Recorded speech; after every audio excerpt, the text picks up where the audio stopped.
Ils s'aiment, vivent ensemble, partagent tout ensemble. Mais pour la gestion des finances, c'est parfois compliqué. Entre dépenses du quotidien, petits plaisirs personnels et imprévus, qui dépensent le plus dans le couple? C'est moi, naturellement. Donc, si tu te maries, tu dois faire une assise avec ta femme et définir comment la gestion financière se fera. Moi, j'ai pris en charge au moins les 70% des charges de la maison. C'est le papa qui s'occupe des charges. Ah bon? Je participe, c'est lui qui s'occupe plus des charges. Même moi, je ne l'attends pas. Quand un enfant tombe malade, moi j'amène l'enfant à l'hôpital, je fais les soins, je lui dis j'ai fait telle dépense. Et il dit d'accord, je donne ça là. Mais ce qu'il donne dépasse toujours ce que moi je dépense. On essaye de faire un budget par rapport aux besoins de notre famille. Et une fois que le montant des besoins est connu, chacun apporte selon sa capacité. Naturellement, c'est moi qui apporte le plus. Dans certains foyers, tout est planifié. Chaque centime est noté, chaque dépense discutée.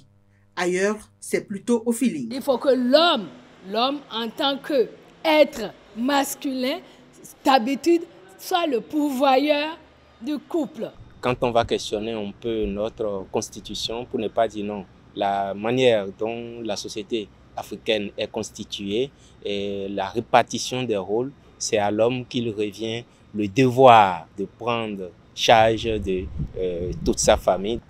Quel que soit votre revenu en tant qu'homme dans la famille, vous prenez d'abord en charge madame complète. Ça a toujours été comme ça. Maintenant, c'est vrai que des cas isolés existent où il y a des possibilités de femmes très éduquées et qui sont beaucoup plus compréhensives, qui ont pour objectif le bien-être de leur famille, qui ont confiance en leur monsieur, qui savent ce qu'ils vivent, donc qui l'accompagnent comme elles le peuvent. Homme comme femme, chacun a ses priorités et parfois sa propre notion de ce qui est nécessaire. Lorsque les dépenses prioritaires sont là et puis elle réclame ce qui n'est pas prioritaire, c'est là qu'on ne se comprend pas. J'ai besoin de m'acheter une nouvelle moto et madame pense qu'il faut d'abord acheter sa nouvelle gazinière. Il arrive que sur ces points, on ait des divergences.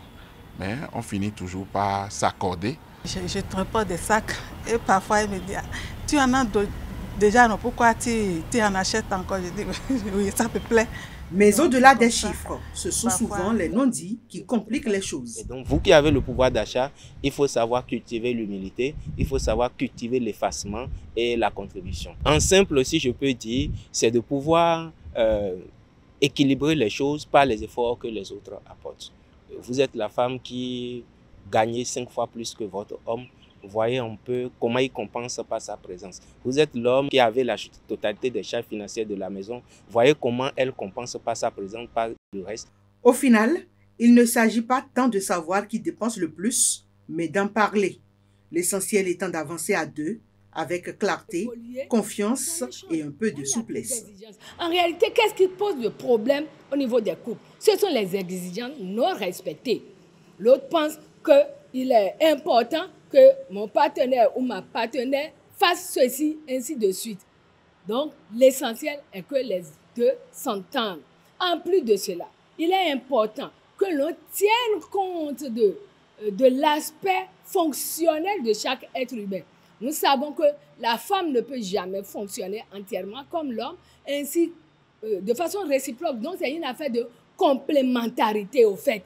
Lorsque vous êtes en tension, lorsque vous avez eu un mécontentement au sein de la famille, que vous fassiez des rappels du genre le mois passé, j'ai dépensé plus que toi, tu n'as pas pu payer la facture d'électricité, c'est moi qui ai payé, etc.